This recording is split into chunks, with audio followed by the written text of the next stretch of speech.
Today on Lulz, we're going to discuss this story from Barstool Sports, where one of their big-time creators, Big Cat, has been outed as not a Chicago Bears fan that he, made himself out to be for so many years. It has caused a lot of controversy in the Barstool streets. And frankly, I've long thought the same about Brian, who's one of the biggest Bears fans I know. But maybe we start peeling back that onion, and it's not so true. We'll have to find out. Also, further development in the Blez Bets guy we've been talking about. Their scam within the sports betting world has been revealed, and Brian and I will discuss that. It'll be a classic Lulz episode with Pete and Bric. Let's do it. Does he think? I think he thinks this. He thinks this is a go. Vegas Dave thinks this is a go. Hot naked girls doing yoga. What? Why don't you just win like a man? Random.org. Type in 1 for yes, 2 for no, and let the DFS gods pick for you. And I'm absolutely begging you not to dupe us. Please don't dupe us.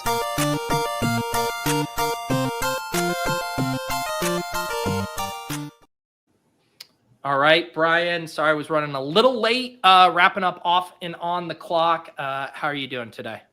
Good. How you doing? Doing good. Busy Thursday, trying to cram in a bunch of things, going on a flight tomorrow, doing my annual trip with my college buddies for divisional round weekend. So, just trying to squeeze everything in. But otherwise, my buddy's coming up too for football. Nice Weekend too. Yeah. You guys going to hit the B-dubs or what? That's probably exactly what we're going to do. Love it. I told you last time I got cut off there. At B-dubs. You told me a funny story. No. Oh, sports betting wise, right? Or no, like drinking wise, they cut me off at B-dubs. It was last year or the year before. We do this every year. We do one playoff weekend. Yeah. But it wasn't like, listen, I've been cut off legitimately in my life, right? My career of drinking. But I had 2 Long Island iced teas, and she's like, "Oh, it's law. We can't sell you a third one within an hour and a half or something." I'm like, what? Wow. Yeah. And so is that like a hard and fast rule, or she literally was like, my buddy was a bartender back in the day. He said it's a law. I've never fucking heard it before. It's like, fuck you. We're leaving. Wow. Man. I've said this many times, but I've told you my story about how I worked at Buffalo Wild Wings for 2 weeks. And I think we had this conversation. Yeah. Okay. We won't do it again. We won't do it again. See, Ashton remembers the story. All right. Yeah, I think we did talk about it. That's what happens when you do a billion shows eventually. I know. You just got to hope that the stories are good enough that people enjoy hearing them multiple times over. Casey didn't take Brian for a Long Island iced tea guy. Yeah, I've matured into a girl drunk. Pure girly drinks. So I bought Mike's Hard Zero Sugar and cider for this. Those are your go-to, and that's kind of hard, right? Just girl drinks now. I think I've drank enough men drinks for a few lifetimes probably. Nerdy says sometimes the nicest thing you can do for someone is pretend you never heard the story before. For sure. Yeah, I've definitely done that with my wife, or I still catch myself and I was like, oh yeah, you did tell me that. I try to do it in a really nice way. I'm sure I do it too.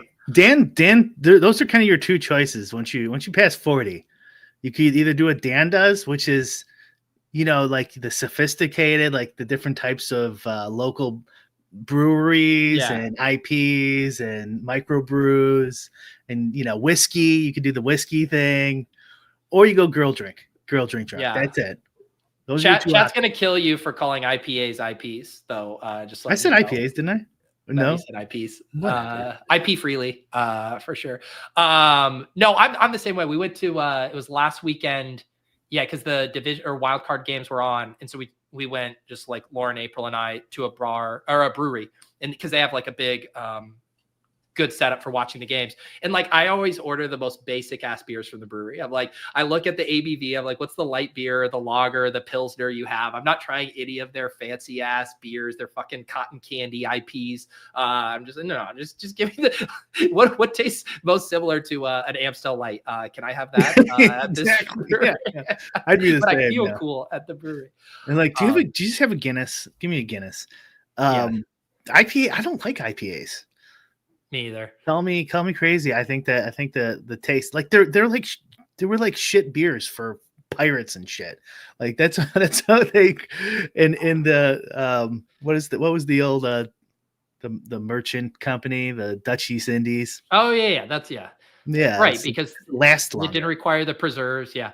Here's the thing. The IPA community they're a vicious bunch. And I do not want to stoke the flames of that. Like that's the last thing I need right now is the IPA bros coming after me. We've been attacked once in our years long history of this show. I don't know if you remember it.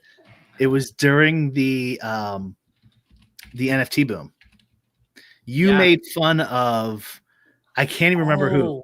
The Lucky Lions or it might have been the Lucky Lions, and we got like somebody did one of those spam chat things where they know how to create accounts like really quickly if you ban them for like 3 shows. Yeah, because you made fun of Lucky Lions or whatever the fuck it was. You're right. I forget. It was some alliteration with Lazy Lions. I think it was Lazy Lions. I think that's it. Yeah, that definitely was the thing. I don't know if that was the one that really set those guys off, but they didn't. I mean, you were hurting their bags. You were hurting their bags. They had to do something. They were so bad. Okay, so speaking of people being so mad, I saw this like pop up in a few spots on my timeline. For people who don't know, and I assume most people know, Big Cat, I believe kind of like the second biggest personality out Barstool behind Dave Portnoy, like one of their founders. And the whole thing of like Barstool from the beginning, that their business model was like, you know, localized fandom, like sports blogs and like, you know, cool bro guy stuff, but like regionally based. And obviously Portnoy was the New England guy. And then they had Big Cat as the Chicago guy. And that was like this whole thing. And so throughout the years, being a Chicago fan has been like his identity. Obviously, I think he's transcended that with Pardon My Take, really big generalized sports podcast. But so much of what Barstool does, the rivalries with sports, all of that stuff, the watch parties, it comes back to what is the team you root for? Who is the team you care about? And this week, it came out that Big Cat is not originally from Chicago. He's actually from Mass and grew up a Patriots fan. And it wasn't until later in his life when he went off to college and then moved to Chicago that he actually became a Bears fan. And now people feel very misled by his fandom. Like he actually isn't a real Bears fan, that he hasn't been in the trenches with them. Where do you fall on this story? Because I know like the macro part, we don't give a shit about traditional fandom, but the cosplaying online for so many years as a Bears fan. Yeah. It's just because, you know, I'm not, you know, super fan or whatever. You know, I can't understand where they're coming from. My buddy texted me this, so I knew it's like it's gonna be a big story if he's texting me. I don't know. We gotta talk it out because I go on both sides of this to where it's like he can become a fan later in life. What the shit? But also it's like, okay, how much did he mislead these guys? How much was cosplaying? And I don't follow. I don't watch their shows. I just see clips and stuff. So I don't know how much he's been cosplaying. I know. My guess, and I'm the same way as you. Like I know of Barstool stuff. Like when it hits the headlines, I don't follow their regular stuff. I do think it's probably happened less and less over the years. Although they moved to Chicago to start a Chicago office. Like again, kind of doubling down on that regional identity thing. We have the New York office. We have the Chicago office. All of this stuff. I think it's fascinating in that one of the trademarks of Barstool and why people gravitate to it is because of the authenticity. These are just real guys. They're not putting on a facade. They're not pretending they're official broadcasters. They're just bros being bros, fans being fans. And it is a little interesting in that I don't think anyone would have cared if this was just part of the lore from the start, but it's the fact that it like hasn't been addressed for so long makes you think that you were actually trying to hide something. Okay, let's separate the two. The first one is the cosplay, the lying. Let's leave that aside just for now. What year can you become a fan? Because so I need to get out in front of this as now the number one Chicago's Bear fan in the world. You're the only real one. I'm the only real one. I have to come forward. when I was 9 years old, I liked Deion Sanders and the Atlanta Falcons. And my mom won't ever shut up about it. She's like, you didn't even like the Bears. So, you know, I was 9, I was young, I was naive. So if there anything comes out about that, Pete, you know, I'm letting people know now that when I was playing Tecmo Bowl, you know, I wish they had the Falcons in there. I do think it's funny in that it reveals, like, again, going back to what their original kind of business model was and what they were trying to do. You know, he filled a void for them where they're saying like, hey, we want the Eagles fan. We want the Patriots fan. Like, we want to have these regional guys. And he's like, yeah, I'll be the Bears guy. Like, I can fill that void. Like, that was a way to be like, this is how I contribute. We don't need 18 different New England Patriots voices.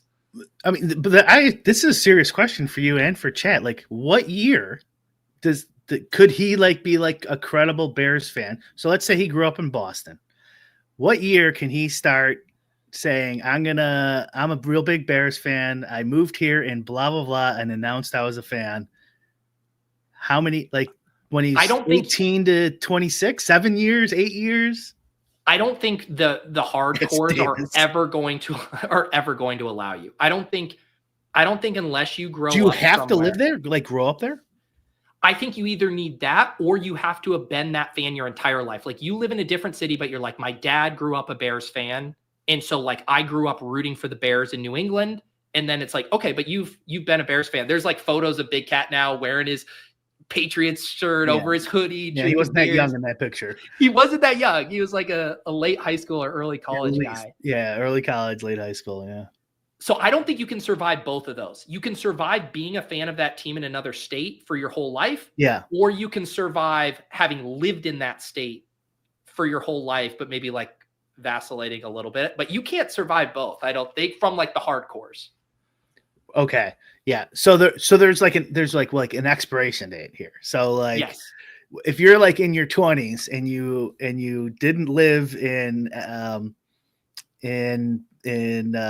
where, like, let's say Boston. So like me, I cannot become a Celtics fan. It's just way too late. I mean, you can do whatever you want, but people. No, I mean, like, and then do a podcast. You know what I mean? And say I'm a huge Celtics fan. I'm like Bill Simmons. It's just too late for me. I can never make that claim. I think it'd be so crazy, right? And it's different than, like, you know, if you were trying to be like an analyst, you know, a general sports analyst, and it's like, yeah, you cover all these teams or whatever, or even being a reporter. Like, if you were a journalist and then you were like, yeah, I got this gig at the Boston Globe covering the Patriots. No one's going to kill you, but just being like cosplaying as a fan who's been through the trials and tribulations of that team. That's what I'm saying. Yeah. I'm saying that like that. Can I be a Celtics fan? Is it just too late? Because like one of the reasons I follow him on Twitter is because his Bears bits are funny. Like, you know, he'll support them no matter what. Right.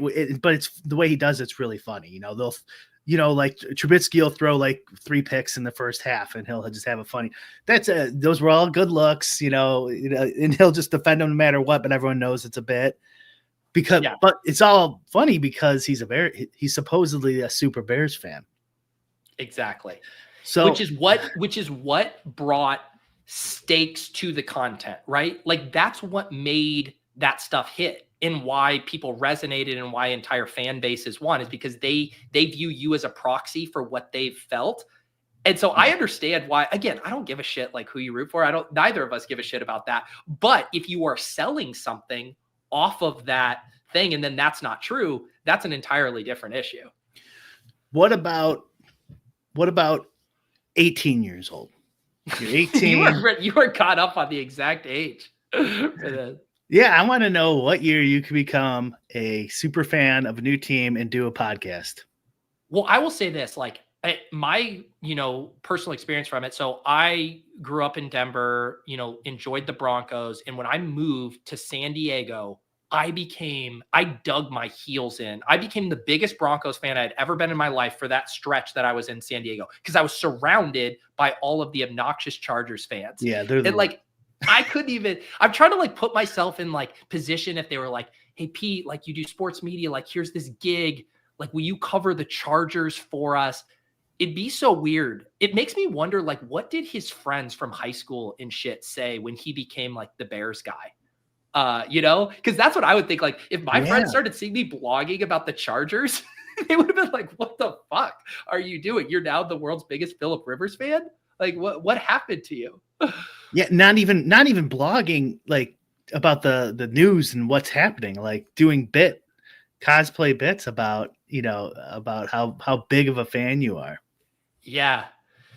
So it's funny too. He wrote a huge long blog post about it. He even mentioned in the post that when he initially started doing this, that there were a few people who had like knew about his origins and had like DM'd him, or they would like at him on Twitter, and he would like DM him and be like, "Stop, man, you're gonna ruin that." Like he for all of his career, like cosplaying as a Bears fan, has been like worried about this thing coming out.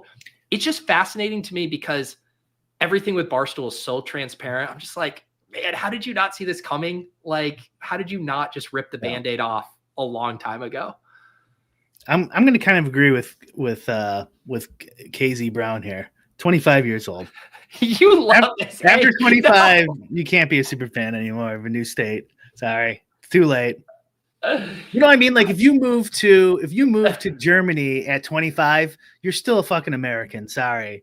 You're never going to be a German. It's too late. You're an American.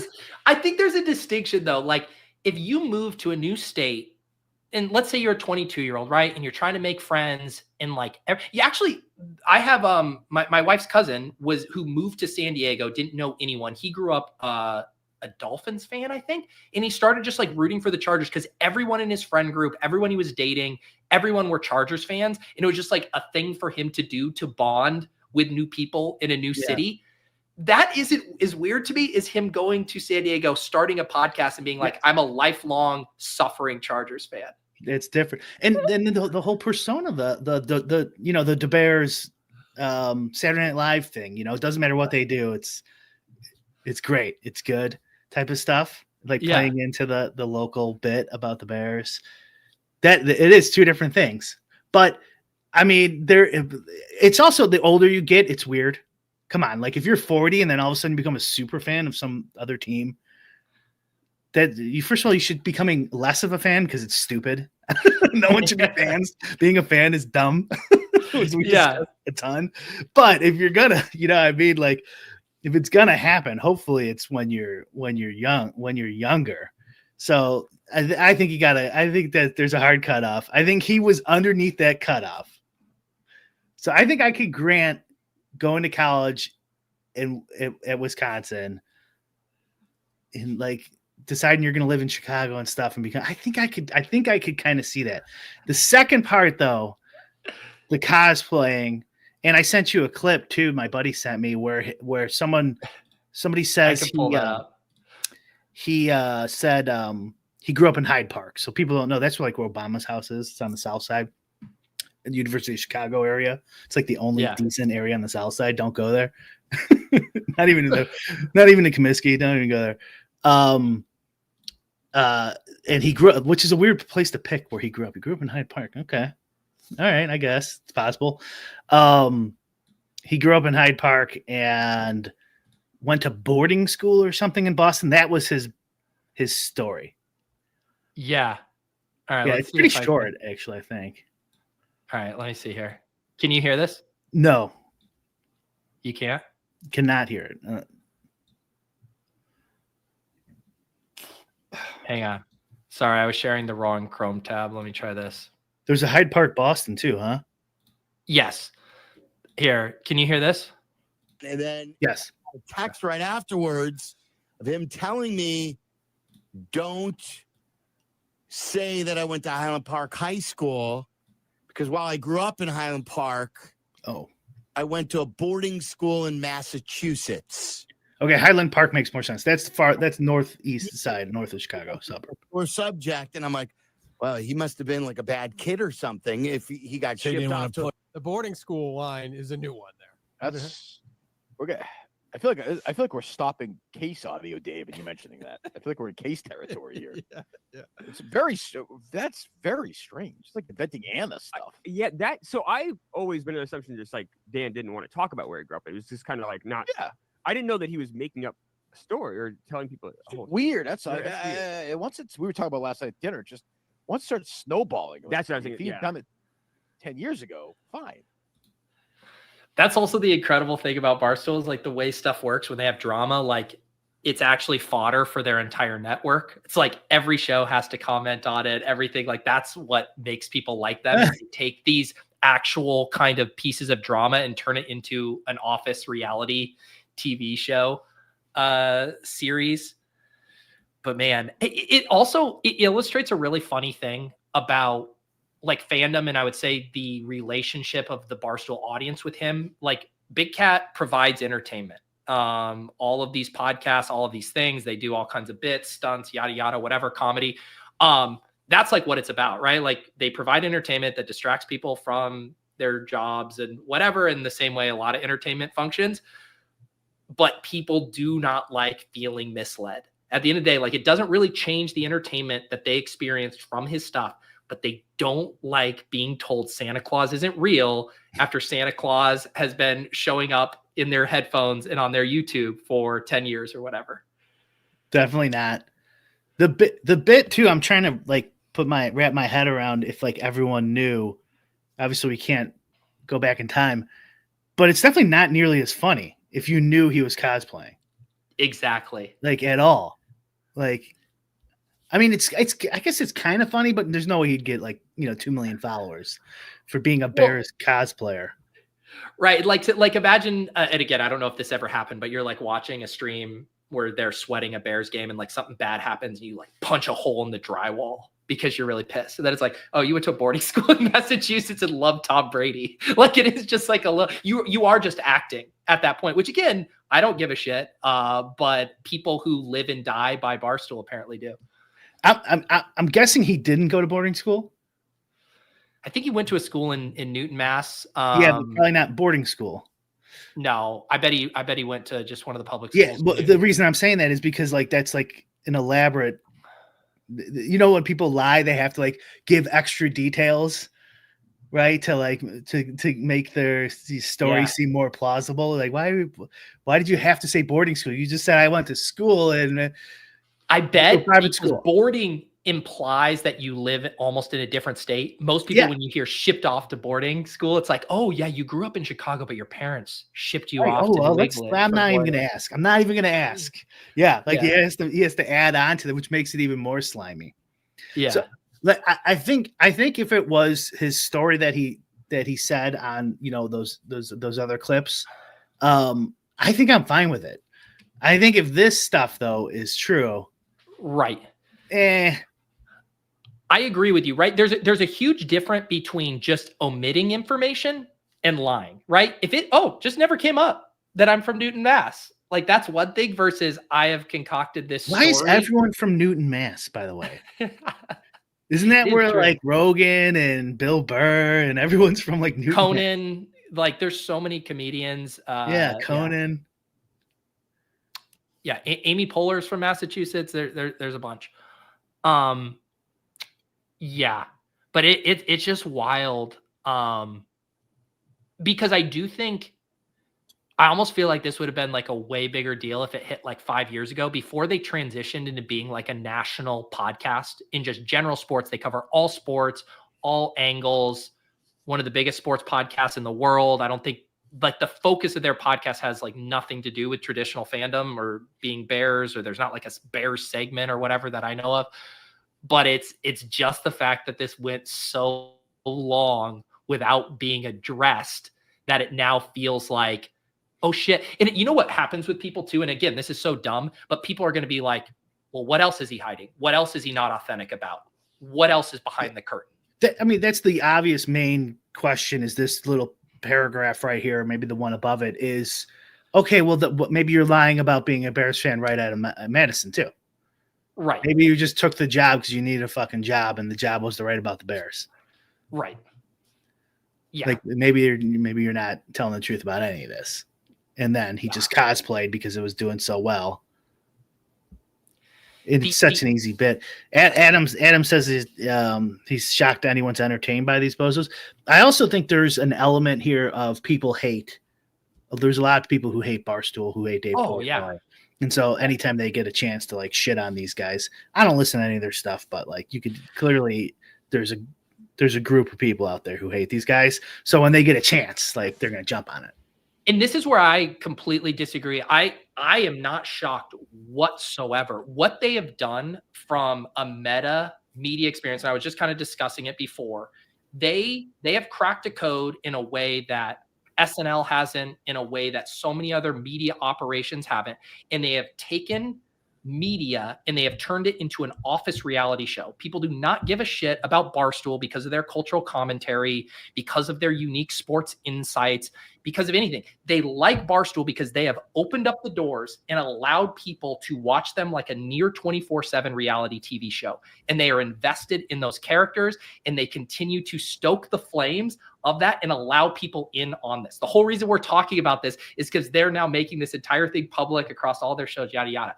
It is literally a genius business concept as far as building an impassioned fan base.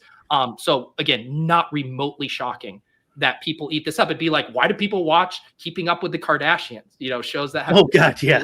It's like, oh, because people fucking love an inside peek into celebrity gossip and lifestyle. So that I actually think is really smart of what they've done. I just find it fascinating because this pushes up against that entire thing of authenticity. And I'm kind of surprised. I'm thinking through this, like he had to have known this day was going to come. I'm kind of surprised he didn't get out in front of it with earlier. With a big reveal almost of like Big Cat's shocking reveal, like the tell all. And you could have made it more like mockumentary style and basically gotten ahead of it and spun it in a comedic way, as opposed to having to be like, all right, PR, here's my blog post. I was going to say that as we finish up the story, I was going to say this, like, that's the way he should attack this. Like, what do you think he should do from here on out? That's what I would do, is I would be like, I'm the fake Bears fan guy, you know, just make it a bet. Yeah. And you know, to agree with you on the other point that Adam said too, like, I think, like, regardless of like how good they are at the game, I think that he's funny. Like, I only see bits and stuff like that. He's clearly entertaining and funny.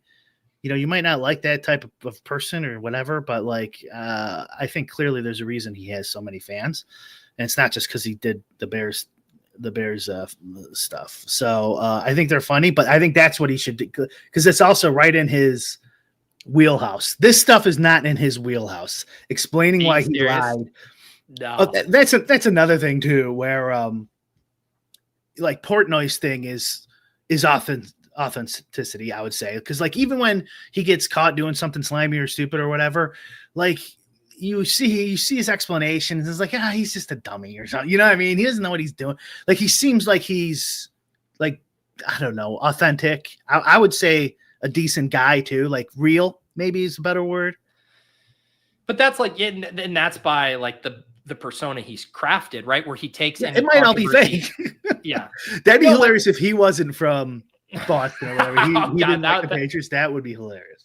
That would tear down. No, but I completely agree with you. Like, Big Cat has now positioned himself as this more comedic personality than anything else, even though the roots were traditional fandom. Like, that's how these jobs got started. And I think that's what's interesting about it too, in that probably anyone who found Pardon My Take in the past 5 years, like, literally could not give a shit, because the Bears fandom hasn't probably been a central part of like what they've consumed from him. But it's like all those OG people, like the core audience that started like, I rode or died with all of your Bears blogs, man. Like, now they're like, fuck, what was I reading that whole time? Yeah. I mean, again, though, if it's true that he went to college in Wisconsin and then he was a Bears fan, like at 19. Yeah. I think that's fair. Like, you know, if you get like a super obsessed with sports and team, like you can know everything about a team in a year. Here's the thing though. If that was the case, I think he would be able to, like, wouldn't you just double down on that and be like, yeah, fuck you guys. I didn't come out of the womb rooting for the Bears, but I have like lived and died with all these things. And he's just like, I'm going to own my Bears fandom. Like that wasn't fake shit. Like I really felt all of those things. And then he's like writing here, this has been the worst I've felt in my 13 plus Barstool Sports career. Like there's more guilt at play here that makes me think that it is more untrue than it isn't. Because when you just double down on that, just be like, fuck you, I'm a Bears fan. Like I fucking love the Bears. You know, that seems like you're more guilty. I'm thinking like, since we don't follow this stuff, there's probably 10 more posts coming of dudes who follow this with him saying like misleadingly, like I grew up here in Chicago. I remember when I went to the Bears game when I was 7 years old, you know, shit like that. It's like you were you were at the Celtics game when you were 7. You weren't at the Bears game. I bet there's more stuff, and he's kind of, because this isn't like a quote like this. Like, listen to this. The 70 plus people in the Chicago office all have my back, and they know that deep down, I'm a good person trying to do my best for everyone. This isn't a person defending a fandom switch. This is a person defending a web of lies. Like, you don't write shit like that. They have my back and know I'm a good person because you rooted for a different team. No, like, this is someone who feels an immense amount of guilt about lying. Yeah, you're totally right. It's not a person who's like, I became a Bears fan when I was 20. Like, give me a break. I'm 40 now. Whatever he is, you know? Right. Like, what do you want? Is it 15 okay? Like, he's definitely taking it too hard for a guy who just turned a Bears fan a little later than people assumed, and he kind of let that go, and he probably shouldn't have let that image go. Like, that's his angle, but I don't know. There's got to be some articles, because I imagine his like early Barstool articles, if they're still online, are probably pretty damning. They're probably like in 20, let's say he graduated. I don't know how old he is, but like whenever he graduated college, and then the next year he writes his first Barstool Chicago article, and it's all about how he's a huge fan, even though he was wearing that Brady jersey 2 months before he wrote that article. Yeah. Anyways, I thought it was funny. Story there. What do you think happens?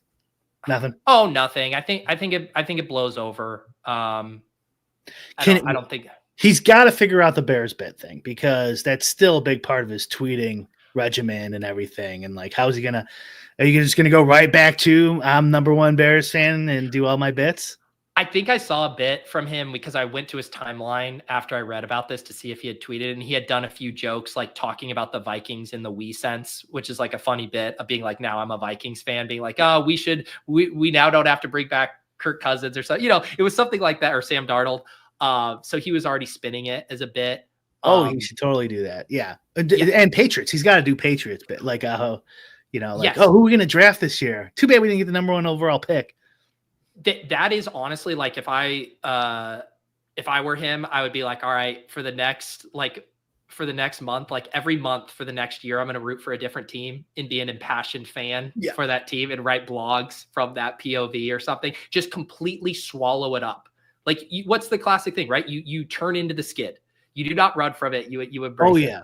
Like, if Halloween was next week, he should wear a Brady jersey and go as like a fake Bears fan or something, Yes. Like, he should wear a Brady's Bears jersey on his next show. Yes. Or Brady said the Bears almost signed him. I don't know if you caught that a couple months ago when he was going to Tampa Bay. He said the Bears were like the second choice. Really? Yeah. Like, just any angle he could use, he should go for it, and then no one will care. And then when he gets the shitty comments in Twitter, he could retweet them with a bit. For sure. Yeah, there's definitely a way to take it back, but it's fascinating reading this blog and seeing how heavy this is weighing on him, that he didn't even feel like he could completely spin zone it as a bit. Like, this is like something weighing super heavily on him. All right, let's make a hard pivot here over to this other story, which is pretty wild. And I feel like we've talked about this guy on 3 straight Lulz episodes. So now we actually have a plot twist here. So this was the Blez guy, and we had pulled up this photo. You know, he takes these unflattering photos of him with his shirt off. And I thought it was more like a comedy bit for a while, right? Like going in, trying to like, oh, I got turned away at the desk. They wouldn't take my big bet or whatever. Now the truth comes out. I believe this guy, man of the library, kind of did the digging. Basically, what's been happening is he has another partner, and they're both giving opposite picks in selling them on the same site. They bet and pick both sides of the game. They lose a few bucks in vig. Then they make up for comps, and obviously they have their subscription, which I think costs like $600 a month to subscribe to their picks. Meanwhile, they're raking in 50 to 75K monthly and building a large following. And then they're able to, his other guy is Blez Bets. And so then they're able to get the screenshot equity on either side, because you're going to win regardless. And now this whole thing has finally been exposed. And now everyone's wondering like what should happen to these guys. So I thought the bit was you go to the casino, bet $5,000, and then Pete, you bet $5,000 on the other side. We lose the vig, we get comped. It's not a huge deal, and then we show the winning ticket, which I'm sure they're doing that. I don't understand how you could sell the opposite picks on the same Discord or site. That doesn't make any sense. I get doing two fake personas, right? That aren't interacting with each other. And then you do the I mean, this is the oldest scam in the book for sports betting touts. This is one of the oldest scams.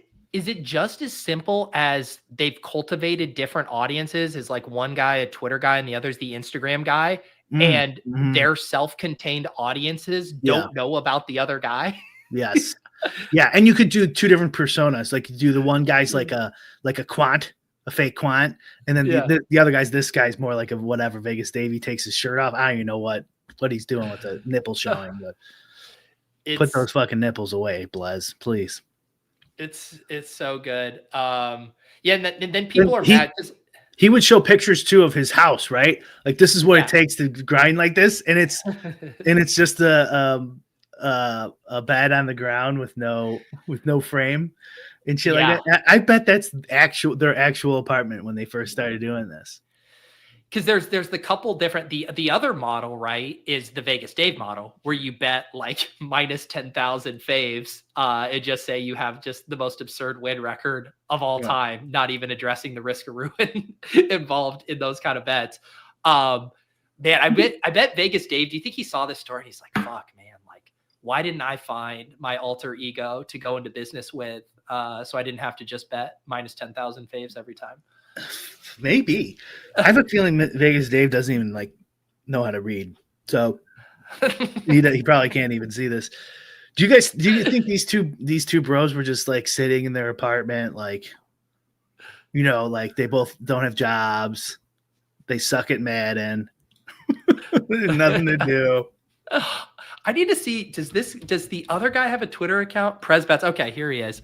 So even these, like everything, I can't, like, it seems like so much an attempt at comedy, but I'm guessing in their head, they are cosplaying as real successful sports That looks bettors. Like a TV remote. No, it's cash. It's cash. Oh God, I can't even see it. It's so TV good. remote. Dude, I love this bio. Using AI models to beat the books is such a good hook to get people to buy your shit. Man. Yeah, keep going through his see if he's got anything interesting. Big dick energy. Yeah, I'm sure these guys are just getting no engagement whatsoever on these posts. Yeah, how many followers? He's got 8,000 followers, dude. To have using AI. Yep, he's AI, of course. Got to be using AI. 8,000 followers and not a single like on a non-link post is a pretty rough scene. You know what the funny thing is? They actually did use the AI. They went to ChatGPT and be like, "Hey, if we wanted to be scammers, like there's two of us, what should we do?" Like, you could bet the other side. I bet they got this from AI. I want to see.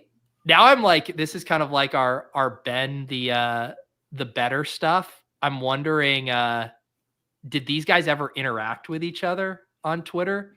So what is it? Yeah, check it. This is Blez Bets, and the other is Blez Bets.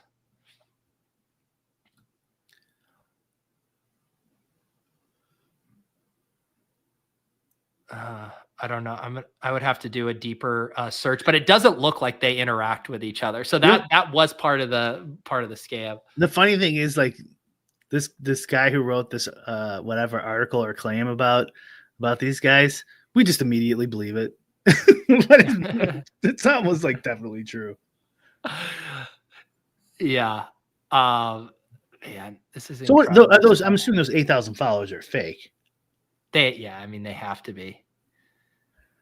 How do you even get fake followers? How do they do it? There's sites where you can go and buy them. And they just have a bunch of bots follow you or something? They'll get purged. I remember this comedian that I like, Joe Mandy, way back when. He did a bit where he wanted to buy 1 million followers, and then he did, and then he like played the game of whack-a-mole with like they would kept purging the bots. This was pre-Elon. And then he would like buy them back, and like he was just constantly buying Twitter followers to get to 1 million. So speaking of like PR spin, how do we think he handles this? People in his mentions, the gig is up, Blez, you and your partners are plastered all over social media for the frauds that you are. How do we think he recovers? He didn't respond to it, huh? I would guess. No. Well, did you go into that number one? He gets a lot of interaction, actually. Yeah. What's that? Well, he's got 33 comments on that second tweet. Is it people just shitting on him? This guy cracked me up. Or when they scam people. You seem to be losing plenty without parlays. Is there a better illustration of how hard it is to fucking win reliably at sports betting than these guys having to concoct a scam where they both bet opposite sides? Like it does really illuminate how fucking hard it is. I don't think it's even that hard, honestly. Like they could have put some more. This is the thing with all these fucking cheaters and scammers I've said on the show a million times. If they just put some work in, they can actually figure some of this stuff out and then not be scammers. It's crazy, I know, but or the other thing you do, like, what's the kid's name who does the bets? Why am I blanking on his name? Alex Caruso, right? Like he just powers through. Like it does not matter. Like the next day, the picks are coming back out, baby. Like he can take a bath. He can lose for 10 days. His mentions are just destroyed. And this motherfucker just keeps pressing onward. There needs to be like, of all like the sports betting regulation and shit, like fuck all that stuff. I want a deep investigation in like who follows these guys and like what their demographics are, what's their history, what leads them down this path. It's fascinating. I would like to talk, probably not for more than like 5 minutes, but to talk to one of the Alex Caruso followers who bets his shit. I think you would vomit up all of your sugar-free Mike's Hard Lemonades if you knew how much money Alex Caruso has made. You don't want that coming out that way. You would be sick to your stomach to know how much money Alex Caruso has made. I think it's an ungodly amount. 367,000 Twitter followers, massive engagement, affiliate deals across all of these things. The amount of people who just want someone to tell them who to bet it's insane. That's, maybe they should shut down Twitter. I'm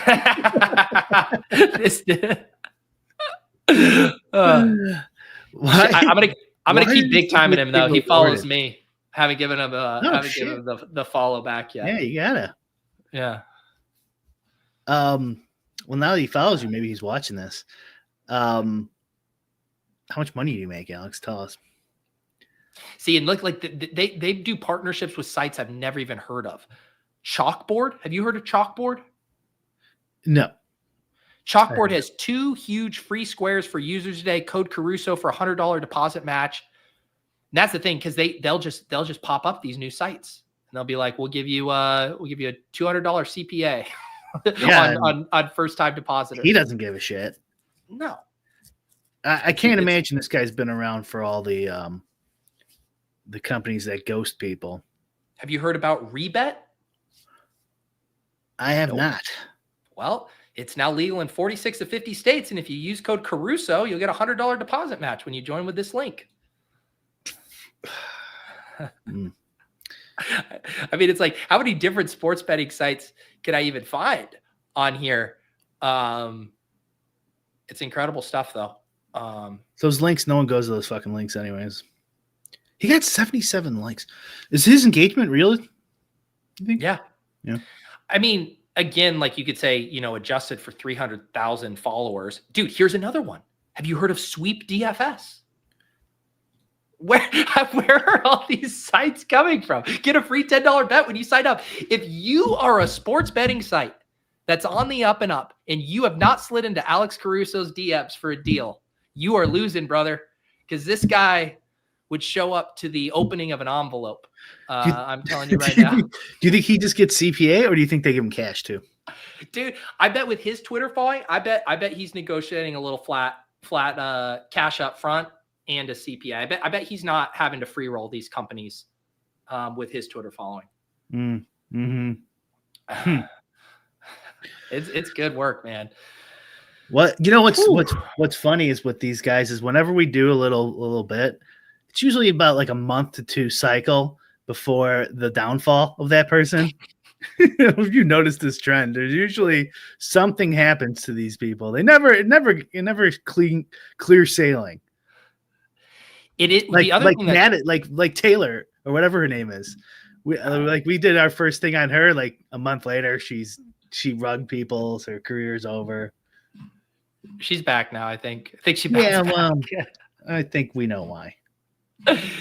The other funny thing too about these accounts is they made a hard pivot. Like Caruso used to do top 10 guys to pick up in your fantasy league, like kind of normie season-long fantasy content, and then tasted the forbidden fruit of the sports betting affiliate deals and never looked back. What's the countdown to Davis Maddock? Full blown. The thing is, Davis could do this. Davis could absolutely do this if he wanted. I'm surprised he hasn't. Well, let's just see. He's waiting to see if he wins the Mitten Returns Again 5 contest. And if not, there's going to be some locks of the day. I was trying to see if I could scroll back far enough to find when he wasn't doing this stuff, but I can't even go that far back. Unbelievable, Brian. We're in the long line of business. Did you ever think instead of doing a training site, teaching people how to fish, maybe just give them a fucking lock of the day? No, but I am now. Yeah, we talk about that stuff all the time, and it's like, yeah, we're just gonna get people limited. Like if we can't like give out, like how many picks can you give out before the lines are dead and all that type of stuff. These guys, they don't give a shit. They do not consider anything like that. They're just like, the Bears -2 is a mortal lock. Trust me, I grew up in Highland Park. It is kind of crazy. And I mean, this is obviously the stuff I think about, right? Like you put yourself in his shoes. He's making a shit ton of money on these affiliates, but he has fully crossed the Rubicon as far as like what his relationship is with his audience. Mm-hmm. In a way, like there's literally nothing else you're doing other than giving them like the pick of the day. Like there's nothing. Like it is so unbelievably transactional. There's not even like, he doesn't even have like tilt posts mixed in. Like if that were me, if I was going in that direction, I'd be wanting to sweat my bets publicly with people like live, like in a way like, hey, hop in the Discord, we'll watch this game and like sweat our bet together. Or I'll like be like, fuck man, I bet this. And like, yeah, we got the hook tonight. Like, sorry guys, like anything like that to add an element of like community or, interaction with your audience. It's just like, no, pick, bam, bam, bam. I'm like, it seems like such a soulless endeavor to me. I mean, but then he sleeps on a bed of money. Yeah, right. He makes a shit ton more money than I do. So, I mean, he sleeps easy, but for me, that's like, it's really hard to wrap my head around that being an enjoyable way to make a living. I wonder, is there anyone we could talk to who's done that and then like stopped and, maybe sees the light of day and they want to talk about it? That'd be interesting. Well, I think like so Joe Holka, I think he like has dabbled in this stuff and does it way more in like tighter verticals, and he has like his partnerships and newsletter. I think he does it in a much less like soulless or a way that like shows a little more like humanity to me. I think he would be, and he's reached out to me, he'd be down to come and talk about this stuff before, because he knows all about like the hacks and how to get this stuff rolling. But like Joe has a live stream with an audience. It has like a Discord and stuff he interacts with. Like he actually interacts with his audience as opposed to this like 1v1 transactional thing. Right. Right. Yeah. Yeah. The guys who are just tweeting pics relentlessly with no, because like even like the odds jam guy or whatever. Yeah. Like he was giving out like ARB picks and stuff from like his live odds site, and like it all made sense what he was doing. So because even that was like, let me give you a pick with an edge and let me show you why there's an edge. You know, whether it was through ARB, whether, you know, it's through price shopping, whether it was through their models or whatever.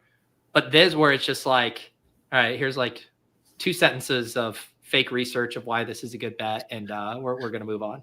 So I wonder what his Caruso's endgame is, because that Alex guy's, the other Alex, I think his name was Alex too. His endgame was genius, man. He sold that company for whatever. What was it? 30 million, 50 million? Yeah. Yeah. I think it was 30. Yeah. 30 plus, like he can get like double that if they do well or something. It was a at Monahan. Yeah. Thanks, Neil. Yeah. Well, and that also he goes did it, and he had something to sell eventually. Right. And that's why I think if you are doing that, like having a product is nice, right? Because there's actually an exit strategy as opposed to just getting CPAs here and there. Yeah. And that's the other thing too. Like you really start to think about, I mean, like how many of those companies, we literally had never heard of them. How many of them are going to continue to exist? How many of them can you be sure are doing everything above board, that your funds are safe? Like not many. Then that's where you start to really run it. Like, can I actually recommend these sites to my audience? No. This site that just popped up for a week and feel good about like. The answer is no, you can't. You can't feel good about it. Unless, of course, you have no soul. Yeah. And then you just sign those fuckers right up. Yeah. All right. I got to bounce. I got a bunch. I forgot to ask if you could put a what's it called? A raid on Davis's channel. We're me, Davis, and Dan right after this. Yeah, let me go in and do that right now before we. You got the Battle Royale Sim show? Yeah, I think it's probably the last one, right? Yeah, what next week? 2-game slate? No, unless he's doing like primetime Sims or whatever, primetime Palooza. Yeah, it might be. We might do something different, but this is probably the last real BR. Yep. Let's see here. I'm looking in videos from other channels. Oh, there it is. Okay. This Breaking Bad Photoshop is. What does it say?